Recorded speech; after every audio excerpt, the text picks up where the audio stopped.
Hola chicos, bueno, vamos a hablar ahorita de la hemostasia, ¿sí? La hemostasia, ¿qué es? Bueno, la hemostasia es un término que se refiere a todos aquellos factores, ya sea celulares y moleculares, que van a intervenir en la coagulación de la sangre, ¿sí? La coagulación, ¿por qué se da? Es un proceso que se da en un vaso sanguíneo roto o dañado para evitar la pérdida de mayor volumen de sangre, ¿sí? Es como una especie de tapón, ¿sí? A eso se refiere todo lo que es hemostasia.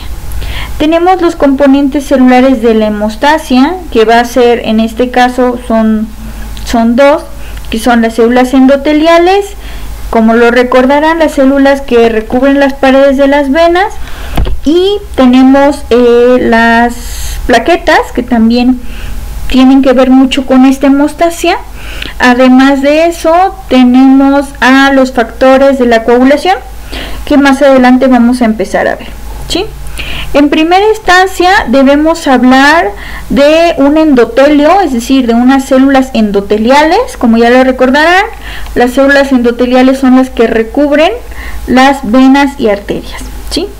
Entonces, estas, como ya lo hablamos antes, cuando no existe ninguna lesión, vamos a tener que tienen proteínas ancladas a su membrana que tienen una actividad antitrombogénica, ¿sí? Antitrombogénica, es decir, que evitan la formación de coágulos. Y estas moléculas, como lo podemos ver en este esquema, son la prostaciclina, el heparinsulfato, el óxido nítrico, la trombomodulina, el factor inhibidor de la vía del factor tisular, de la vía del factor tisular y TPA, ¿sí? Estas moléculas van a evitar que el endotelio esté generando coágulos, ¿no? Que, digamos, van a evitar que se desencadene los procesos de coagulación normales. Vamos a ver aquí en dónde empieza la hemostasia, ¿sí? Ok, vamos a ver. Cuando se da la ruptura de un vaso, ¿sí?, ya sea en arteria o en vena, pues se va a generar un derrame de sangre, ¿no? El derrame de sangre puede o no puede tener salida, pero aquí va a empezar una vasoconstricción, es decir, va a empezar a reducirse el calibre ya sea de la vena o de la arteria para evitar que salga más sangre, ¿sí? Entonces ahí es donde va a empezar la hemostasia primaria, que tiene que ver principalmente con el tapón plaquetario que se hace y con el tapón que hacen las plaquetas a través de la fibrina. La fibrina es lo que va a tapar ese hoyo que se está generando por la lesión, ¿sí? Entonces luego pasamos a lo que es la hemostasia secundaria, donde ya vemos completamente un coágulo hecho de fibrina, y después de que todo el tejido haya sido, digamos que mejorado, que ya haya sido reparado, vamos a tener la fibrinólisis, que es precisamente la destrucción de este coágulo de fibrina y la reparación completa del vaso sanguíneo, ¿sí? Bueno, vamos a empezar a ver esto a detalle, por lo cual les pido mucha atención, porque es un tema un poquito más complejo, porque vamos a estar hablando de todos los factores de coagulación, cómo se genera el coágulo, todo eso, ¿sí? Para ubicarnos en el tema de esta semana. Y bueno, vamos a empezar con las plaquetas, ¿sí? Las plaquetas, como ya lo sabemos, son unas células sanguíneas, ¿sí?, que las vamos a tener en circulación, en sangre completamente, y que ahí es donde van a cumplir su principal función, ¿sí? Las plaquetas es muy raro que se salgan a cumplir funciones en los tejidos, casi siempre lo hacen reparando las vías del vaso sanguíneo, ¿sí? Entonces tenemos que las plaquetas, bueno, salen de los megacariocitos. Recuerden que el megacariocito se fragmenta y va a generar plaquetas. Estas plaquetas, bueno, van a tener gránulos, que son los gránulos densos, donde van a tener adenosindifosfato, van a tener calcio y van a tener serotonina. La serotonina es un vasoconstrictor, lo que estábamos hablando, para evitar que se salga más sangre cuando hay una lesión. Es un vasoconstrictor, pero es un vasoconstrictor en todos los tejidos excepto en músculo cardíaco y en músculo esquelético, donde hace lo contrario. Es decir, en músculo esquelético y en músculo cardíaco la serotonina es un vasodilatador. En todos los demás la serotonina es un vasoconstrictor, ¿sí? Y las plaquetas van a tener la serotonina en sus gránulos densos, ¿sí? Donde además van a tener calcio, que como ya lo hemos platicado antes, es uno de los factores de coagulación más importantes. Más adelante vamos a ver a fondo por qué. Y bueno, tenemos también los gránulos alfa, que van a tener fibrinógeno, igual un importante factor de coagulación, factor 5, factor de von Willebrand, fibronectina, entre muchas otras, ¿no? Ok, y también aquí es algo importante, que las plaquetas también producen factores de crecimiento de células endoteliales y factor de crecimiento de células epidérmicas. Es decir, aparte de ser una de las fundamentales células que generan ese tapón de fibrina, también tienen la facultad de segregar estas moléculas para que las células endoteliales y las células epidérmicas se regeneren de una manera muchísimo más rápida, ¿sí? Ok, vamos a empezar ya de lleno con lo que es hemostasia. Vamos a tener, como ya lo hemos platicado en clases anteriores, que tenemos una vena que tiene varias capas. Una de esas capas es la túnica media, ¿sí? Tenemos la túnica media, que literalmente está en medio, y en la parte interna tenemos el endotelio, como se puede ver aquí. Aquí tenemos el endotelio, obviamente con las células endoteliales. Luego la túnica media, que está llena de factor tisular, ¿sí? De factor tisular, y que está llena además de colágeno. Y por aquí tenemos, bueno, la túnica externa. Como lo recordarán, las células endoteliales no poseen factor tisular y tampoco tienen colágeno, ¿no? Ok, entonces cuando se rompen las células endoteliales, queda expuesta la túnica media de la vena o arteria, donde es rica en factor tisular y donde es rica en colágeno, ¿sí? Ok, vamos a empezar a partir de ahí. Una vez que se rompió esa barrera de células endoteliales, se expone el factor tisular y se expone el colágeno, ¿no? Aquí lo podemos ver. Es decir, el colágeno y el factor tisular son los que prenden la coagulación, los que dicen, hey, aquí no están las células endoteliales que no me permiten coagular, ¿no? Cuando hay un rompimiento y se pueden alcanzar a ver, pueden estar en contacto, que hace el colágeno y el factor tisular con el resto de la sangre. Y es ahí donde empiezan a entrar en contacto con las famosas plaquetas, ¿no? De las que estábamos hablando hace rato. Entonces, bueno, hay que recordar que las células sanguíneas, como los glóbulos rojos, linfocitos, entre muchos otros, no presentan este factor tisular, ¿sí? Obviamente, porque si lo presentaran, pues la coagulación se estuviera activando y no precisamente porque haya una lesión. ¿Estamos? Ok. Bueno, vamos a continuar. Vamos a presentar una de las megamoléculas que van a estar interviniendo en la coagulación, que es el factor de von Willebrand. El factor de von Willebrand, es una glucoproteína, ¿sí? Esta, bueno, permite que el factor 8 de la coagulación, que vamos a ver más concretamente en partes superiores del video, vamos a ver que el factor de von Willebrand va a estar libre en sangre y que va a transportar al factor 8, como lo vemos aquí. Es decir, este va a estar viajando unido con el factor 8 de la coagulación para que este factor 8 no se destruya, ¿sí? Va a generar una estabilidad con él para transportarse juntos, ¿sí?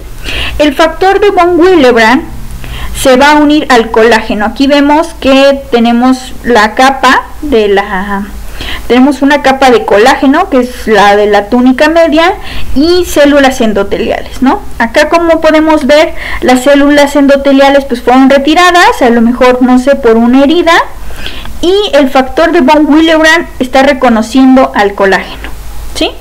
Aquí lo que vemos en morado, este es el factor de von Willebrand que reconoce al colágeno, que está en azul. Luego tenemos aquí a las plaquetas en amarillo. Estas plaquetas tienen unas proteínas que se llaman GPIB.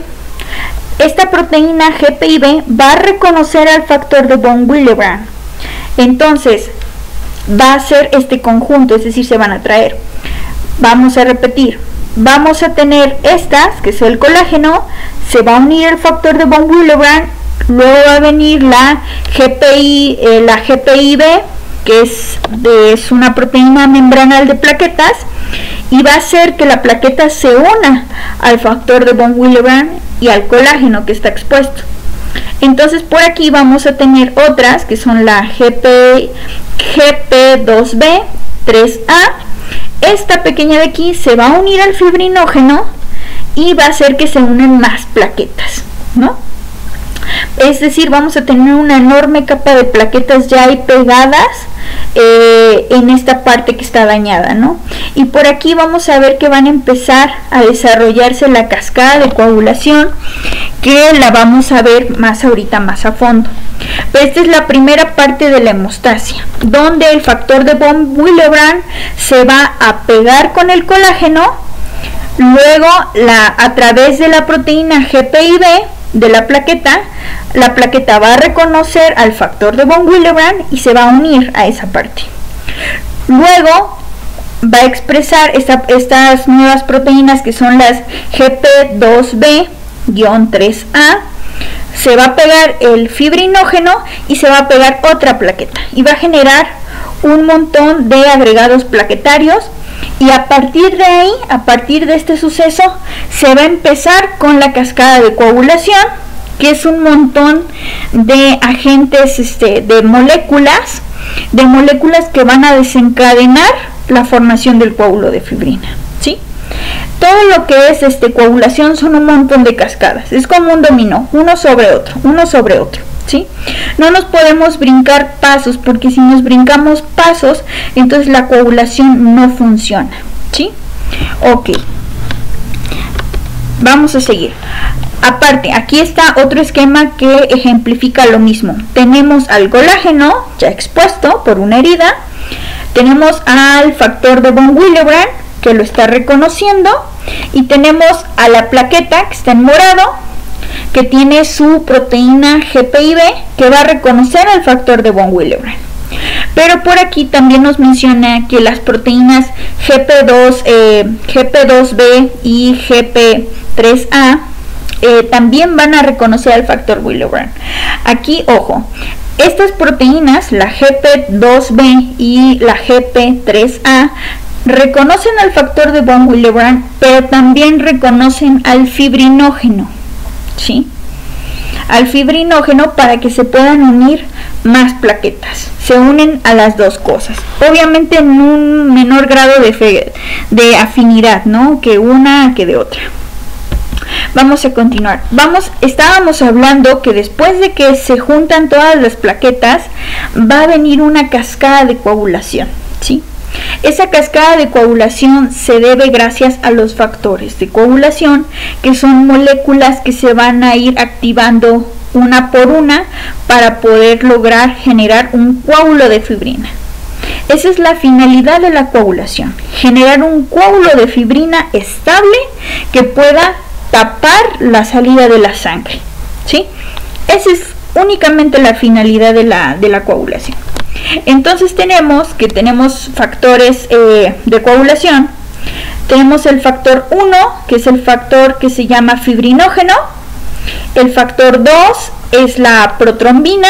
el factor 3, que es el factor tisular o tromboplastina, es un sinónimo. El factor 4 es el calcio. El factor 5 es proacelerina. El factor 7 es proconvertina. El factor 8 es antihemofílico A. El factor 9 es el factor Christmas o antihemofílico B. El factor 10 es el factor de Stuart-Power. El factor 11 es el antihemofílico C. El factor 12 es el factor de Hedman. Y el factor 13 es el factor estabilizante de fibrina, ¿sí? Como lo pudieron ver, no mencioné el factor 6.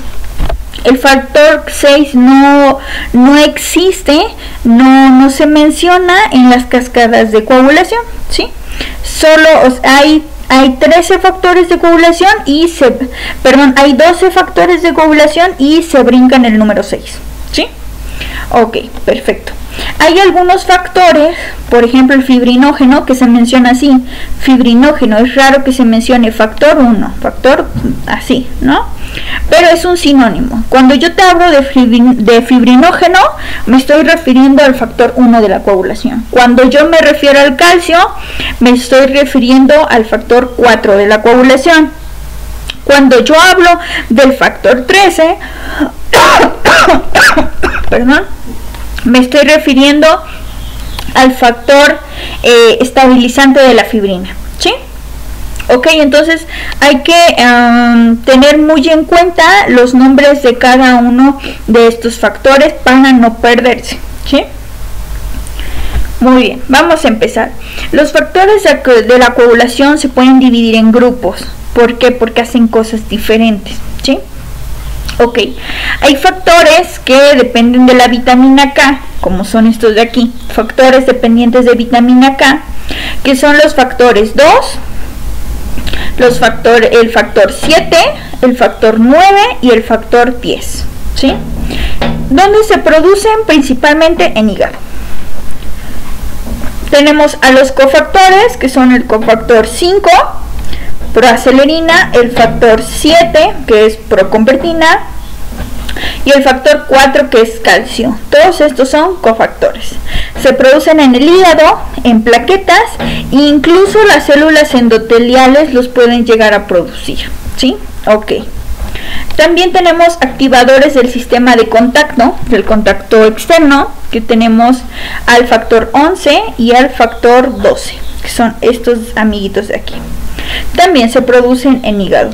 Y tenemos los formadores de fibrina, que en este caso son el fibrinógeno y el factor 13 de la coagulación, ¿sí? Lo produce la plaqueta y el hígado. Aquí abro un paréntesis. Como ya se podrán haber dado cuenta, la mayoría de los factores de coagulación se producen en el hígado, ¿sí? Entonces, era ahí porque las personas que padecen cirrosis hepática, tenemos que pueden tener grandes problemas de coagulación, ¿no? Tienen grandes problemas de coagulación al grado que pueden provocarse incluso hemorragias internas, ¿no? Entonces, he ahí la razón de por qué las hemorragias internas. ¿Por qué? Porque si tú estás dañando tu hígado, bueno, no puede producir los factores de coagulación y por lo tanto no puede llevar a cabo una buena hemostasia, ¿sí? Ok, vamos a seguir. El papel del calcio. Como lo mencionamos, el calcio es el factor 4 de la coagulación. Si yo no tengo calcio en mi sangre, yo no puedo llevar a cabo la cascada de coagulación. Entonces vamos a ver la función del calcio en todo esto. Aparte de ser un cofactor, el calcio, como lo podemos ver aquí, tiene una carga positiva. Y las membranas de los con fosfolípidos tienen una carga negativa. Entonces, cargas opuestas se atraen y vemos que el calcio se pega principalmente a las membranas, ¿no? A las membranas que a lo mejor pueden tener las células, que tienen las células, por ejemplo, de la capa media, que están exponiendo colágeno y demás. Entonces, lo que va a hacer el calcio es que va a hacer que se van a unir ahí para que ahí entren todos los factores de coagulación. Otra cosa, los factores dependientes de la vitamina K son 4, ¿ok? Son 4. ¿Cuáles son? El factor 2, el 7, el 9 y el 10. Otra vez, factores dependientes de la vitamina K son 4, el 2, el 7, el 9 y el 10. Vamos a tener que, ¿por qué son factores de la vitamina K? Vamos a explicar aquí a grandes rasgos cómo el ciclo de la vitamina K. Aquí vemos una vitamina K reducida, va a meter la glutamil carboxilasa gamma, va a tener los factores, como ya lo dijimos, el 2, el 7, el 9 y el 10, van a entrar inactivados, se van a unir a la vitamina K y los va a sacar completamente funcionales. Pero entonces la vitamina K va a quedar oxidada, ¿no? Por acá vamos a ver que las warfarinas la van a volver a reducir para que vuelva a funcionar, ¿no? Para que vuelva a funcionar el ciclo. Entonces, si yo no tengo suficiente vitamina K, también voy a tener problemas de coagulación. Aquí abro otro paréntesis. Hay algunos raticidas y demás que con lo que se meten es con la vitamina K, la bloquean. Entonces, al bloquear la vitamina K, estamos bloqueando la activación de estos 4 factores de coagulación. Y como lo hablamos antes, si yo bloqueo, aunque sea un factor de coagulación, la cascada no se va a dar, no va a haber coagulación. ¿Ok? Entonces, de ahí la importancia del consumo correcto de vitamina K. Además, otro ejemplo, por ejemplo, las cumarinas, ¿no? Que hablábamos, que son de plantas. Las cumarinas, bueno, también generan hemorragias internas y es precisamente por esto, porque se meten con el ciclo de la vitamina K. Entonces, al bloquear la vitamina K, están bloqueando la funcionalidad de estos 4 factores de coagulación, ¿sí? Ok, vamos a meternos más adentro ya con lo que es la cascada de coagulación. La cascada de coagulación la podemos ver a partir de 3 vías, que es la vía intrínseca y la vía extrínseca, y una vía común, ¿sí? Vamos a empezar a describirlas más a fondo. Tenemos esta vía intrínseca. La vía intrínseca se refiere principalmente a la coagulación que se puede dar en superficies de contacto inertes, lo que yo les platicaba en clase. ¿Por qué? Por ejemplo, si yo riego un poco de sangre en el piso, esta se va a coagular, ¿no? ¿Por qué? Si no tiene un factor de coagulación. Bueno, aquí la vía intrínseca nos va a empezar a explicar por qué se da ese proceso, ¿no? Hay moléculas que reaccionan con esa superficie de contacto y empiezan a activar al factor 12. El factor 12 se activa, el 12 activo, va a activar al factor 11.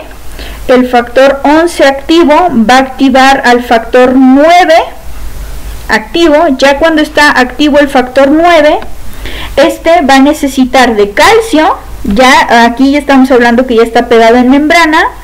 Va a necesitar de calcio, fosfolípidos y del factor 8 para poder activar al factor 10. El factor 10 ya es de vía común, ¿sí? Este factor 10 se va a activar y va a necesitar otra vez del calcio, de fosfolípidos y del factor 5 para poder activar a la protrombina, que es el 2, el factor 2. La protrombina se va a convertir en trombina cuando se activa, ¿sí?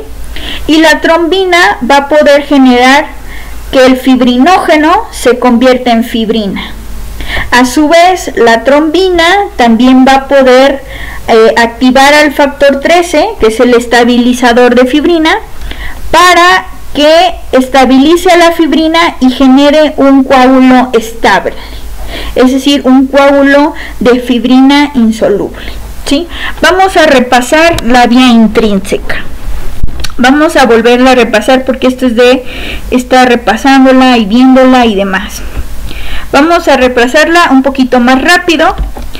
Cuando entra la sangre, entra en una superficie de contacto, vamos a tener que es la activación del 12, el 12 activa al 11, el 11 activa al 9, el 9 activa al 10 con ayuda del calcio, fosfolípidos y del 8, ¿sí? Es decir, el 9, el 8 y el calcio activan al 10, el 10 ya es vía común, el factor 10 con ayuda del calcio, fosfolípidos y el factor 5 va a activar a la trombina para que se convierta, a la protrombina para que se convierta en trombina, y esta trombina va a generar que el fibrinógeno se convierta en fibrina. A su vez, esta trombina va a hacer que el factor 13 se active y el factor 13 va a estabilizar a la fibrina para que esta fibrina sea insoluble. ¿Ok? ¿Hasta ahí estamos bien? Ahora, tenemos la vía extrínseca. Curiosamente, la vía extrínseca se da adentro de los vasos sanguíneos, ¿sí? Cuando hay un daño tisular. Y aquí este daño tisular puede ser producido por una cortada, ¿sí? Va a expresar colágeno, factor tisular, lo que ya habíamos mencionado antes. Y este factor tisular va a entrar en contacto con el factor 7, lo va a activar y luego de que lo activa, va a activar al factor 10. El factor 10 ya es una vía común. Entonces el factor 10, con ayuda del calcio, fosfolípidos y del factor 5, va a activar a la protrombina para que se genere trombina, para que ésta haga del fibrinógeno para que pase a ser fibrina, y a su vez activa el factor 13. La trombina activa el factor 13 para que este 13 haga que la fibrina sea más estable y sea un coágulo insoluble. Como se dan cuenta, la vía extrínseca es una vía muchísimo menor, es más corta, por lo tanto es más rápida. La vía común, pues, son todas estas. Esta es la vía común, que es el 10, el 5, el calcio, la trombina, la protrombina, la trombina, el fibrinógeno, el factor 13. Todos esos son vía común, ¿sí? Tanto la vía extrínseca como la vía intrínseca van a dar al factor 10 y a partir del factor 10 ya estamos hablando de vía común. Lo que sigue es idéntico, ¿sí? Ok. Entonces, esta es como que la manera tradicional que era de enseñar lo que es cadena de coagulación. Sin embargo, en la actualidad se conoce que dentro del cuerpo la vía intrínseca y la vía extrínseca se unen, ¿sí? Es decir, se lleva a cabo todo este proceso, tanto de aquí para acá, ¿sí? Es decir, la vía extrínseca y la vía intrínseca tarde que temprano se van a activar y se van a unir, igual van a seguir coagulando, ¿sí? Ok, esta es la cuestión, ¿no? Que la vía extrínseca va a terminar activando a la vía intrínseca a través del factor 12. Aquí otra cuestión, se conoce que el 1% del factor 7 está activado en sangre. Es decir, en cuanto se tope con el factor tisular, va a desencadenar toda esta cadena de coagulación, ¿sí? Ok. ¿Para qué nos sirve esto? Bueno, aquí tenemos otro ejemplo muy claro de esto. Vamos a repasar un poco más, que son el 12. El 12 activado, acuérdense, va a activar al 9. El 9 a su vez va a empezar a activar a otros factores de coagulación, por ejemplo en este caso al 8, ¿no? En este caso sería al 8, el 8 junto con el factor 5, el 8 va a activar al 10 y el 10 acuérdense que va a ser junto con el calcio, el factor 5 para activar a todo lo demás, ¿sí? Acuérdense, vía intrínseca, lo que estábamos platicando, y vía extrínseca, que es activada principalmente por el factor tisular. La vía extrínseca, válgame la redundancia, se da dentro de la vena, y la vía extrínseca se da afuera de la vena, es decir, cuando cae, no sé, en algún objeto, en algún cuchillo, en pisos, ahí es cuando se puede activar la vía extrínseca, ¿sí? Ojo, aquí abro un paréntesis, se los vuelvo a repetir. Se conocen que estas dos vías ya están unidas adentro de la vena. Adentro de la vena yo estoy teniendo las dos vías, ¿sí? Pero, ojo, aquí primero se va a activar la extrínseca para activar la intrínseca dentro de la vena. Pasar a la vía común y que esta, bueno, se pueda generar la fibrina, que es lo que esperamos formar a través de esta cascada de señalización. Vemos que la fibrina, ¿sí? Como ya tenemos al fibrinógeno, ¿no? El fibrinógeno normal, vemos aquí la trombina que lo va a convertir en un polímero de fibrina, ¿sí? Después yo tengo mi tapón de fibrina ya insoluble gracias a la activación del factor 13. Y luego va a venir, una vez que ya esté cerrado todo el, digamos, ya una vez que ya hayas células endoteliales cerrando ese fragmento que yo rompí, ya sea cortándome o etc., va a venir la plasmina. La plasmina, que es la que tenemos aquí en este cuadro, y en triángulos rojos, la plasmina va a empezar a romper a la fibrina a través de un proceso que se conoce como fibrinólisis, y va a empezar a generar lo que son dímeros D y el fragmento E, que ya son residuos de fibrina. Ok, en el laboratorio evaluamos principalmente todo lo que son todo lo que viene siendo los factores de coagulación, ¿sí? A través de los tiempos de coagulación, válgame la redundancia. Entonces estas muestras se toman en un tubo azul, que como ya lo platicamos, este tiene citrato de sodio, entonces va a secuestrar al calcio, le va a quitar el calcio, y obviamente no se va a coagular. Vamos a tener una muestra que no se va a coagular, y cuando la centrifuguemos vamos a obtener plasma, ¿sí? Aquí, el tipo de muestra que podemos utilizar es el plasma, ¿no? El plasma tiene todos los factores de coagulación, es decir, no le falta ningún factor de coagulación. Luego tenemos el plasma envejecido. ¿Cómo se logra el plasma envejecido? Después de 2 horas a 37 grados Celsius vamos a perder en esa muestra los factores lábiles de la coagulación, que son el 5 y el 8.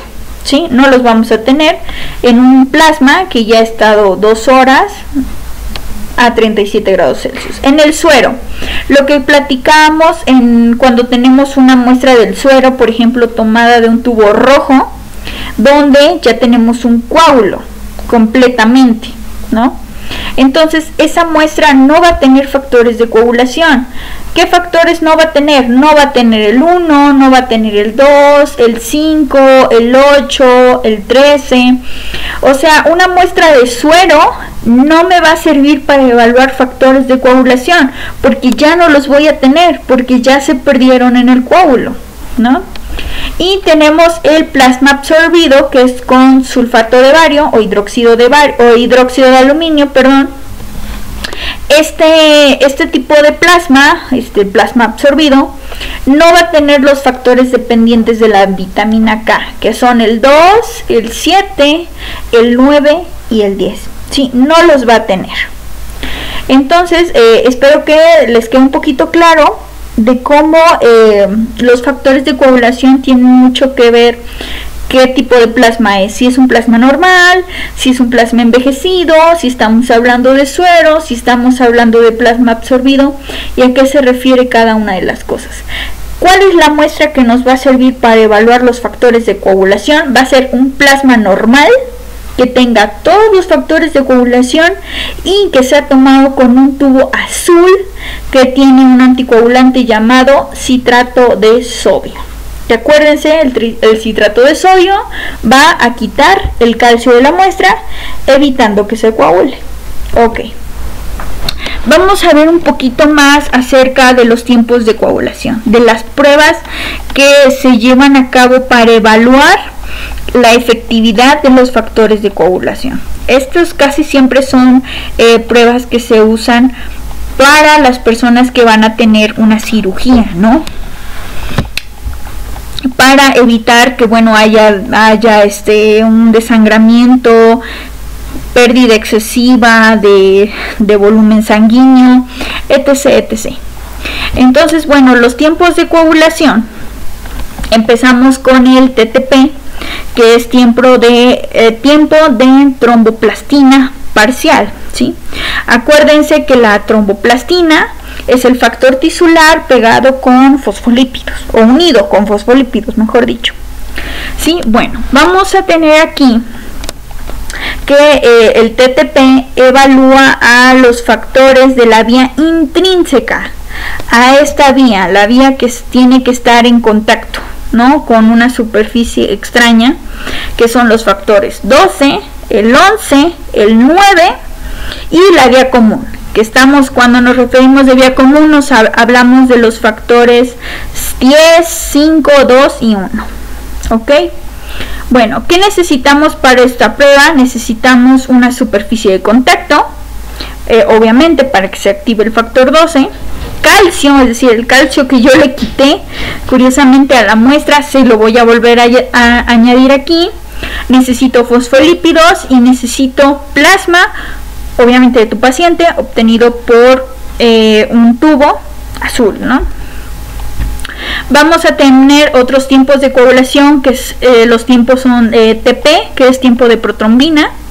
Este va a evaluar a la vía extrínseca, a la vía que está acá de este lado en color rosado en el esquema, que se empieza a través del daño celular, ¿no?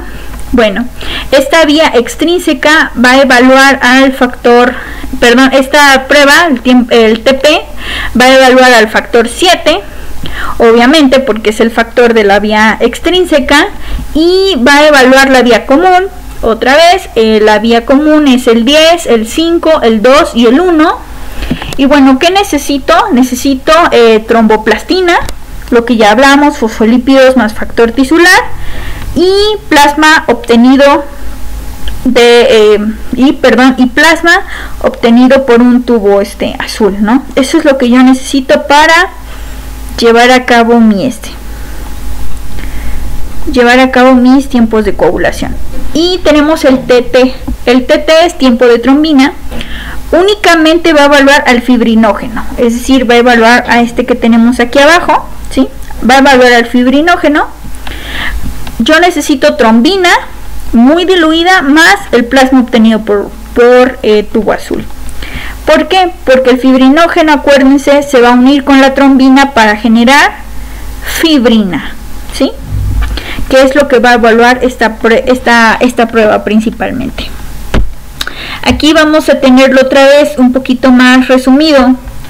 Las pruebas de TTP van a evaluar a la vía intrínseca. Acuerden, la vía intrínseca es la que se activa por factores de contactos ajenos al cuerpo, que son la 12, el factor 12, la 11, el 9, el 8.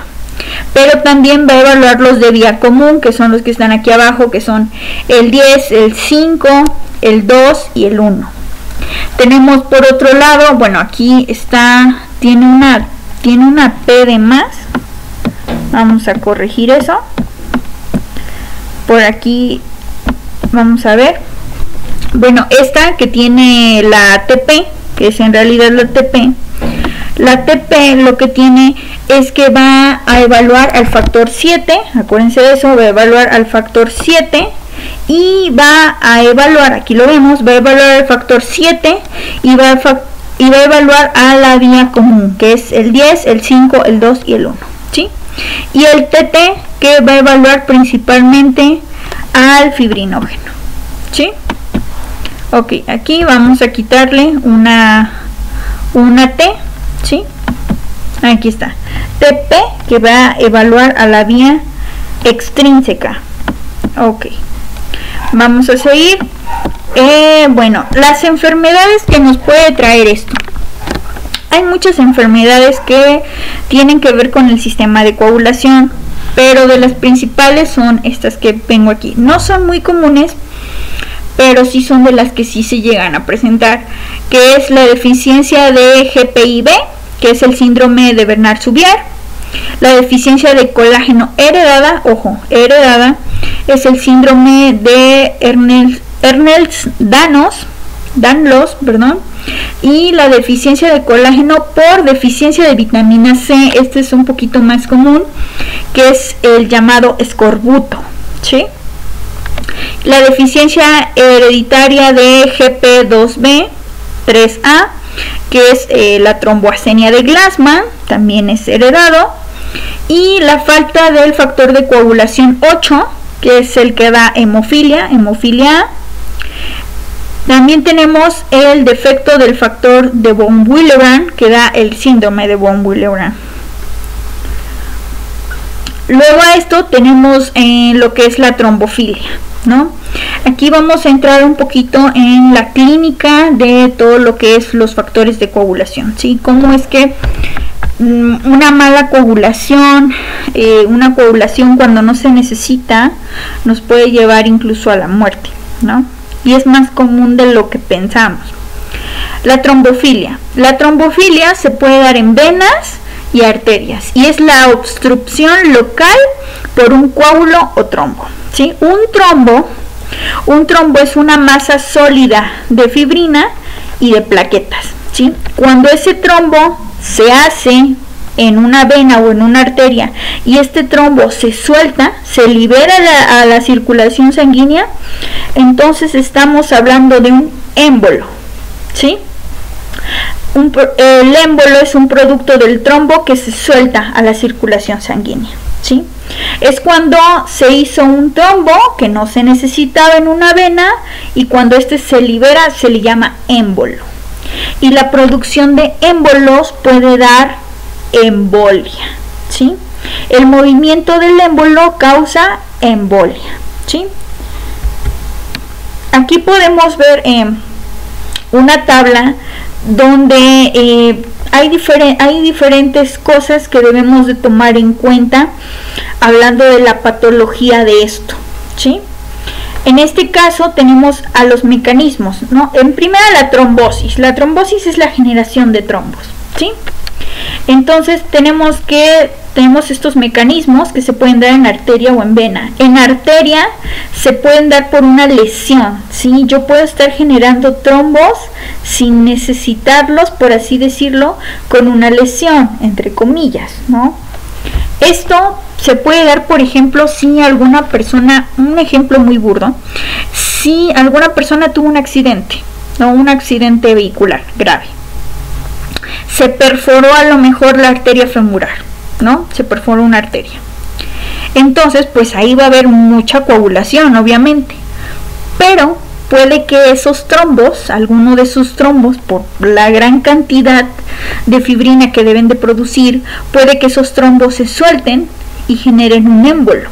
Entonces ese émbolo se puede ir a parar, ya sea pulmón, cerebro, entre muchas otras cosas, y generar una parálisis, generar necrosis, obviamente genera necrosis porque al tejido ya no le llega oxígeno. Entonces si no le llega oxígeno porque está tapada esa vena o esa arteria por un émbolo, pues esa extremidad la puede llegar a perder. A eso se refiere con que puede haber una trombosis debido a una lesión, en el caso de arterias, ¿no?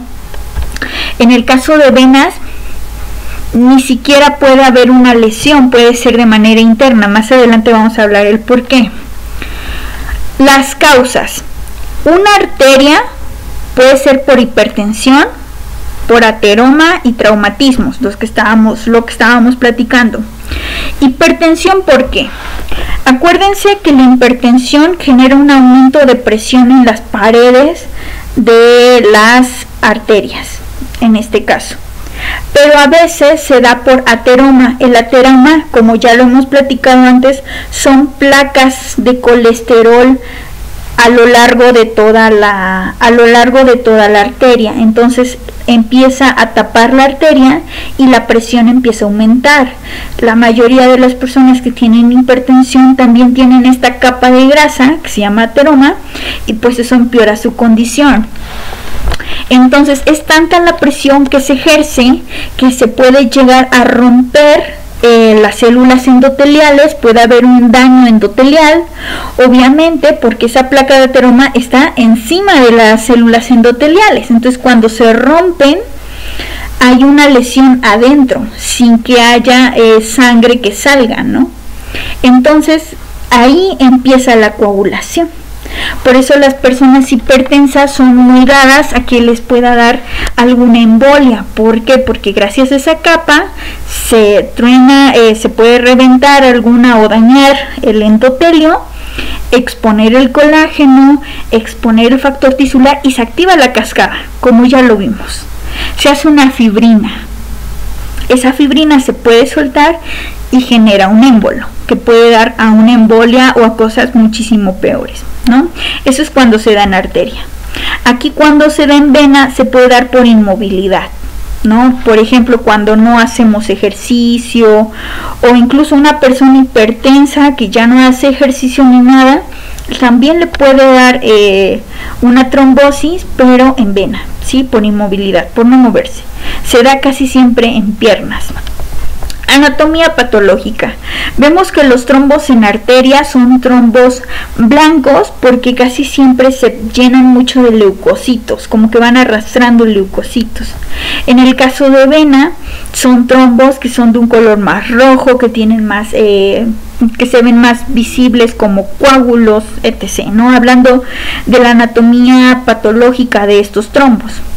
La ubicación en arteria casi siempre se pueden dar en aorta y en coronarias. Entonces, si te da un trombo en aorta y coronarias, casi siempre va a parar en un infarto, ¿no? Las arterias coronarias, ustedes se acordarán, son las venas, son las arterias, perdón, que están recubriendo el corazón, ¿sí? Son literalmente son las arterias que llevan sangre al corazón, ¿no? Por otro lado tenemos las venas. Casi siempre en venas se da en las piernas, ¿sí? El trombo se empieza a hacer en las piernas, se suelta, genera un émbolo y casi siempre va a parar a los pulmones, porque recordemos que las venas van de los pies hacia arriba, hacia el corazón.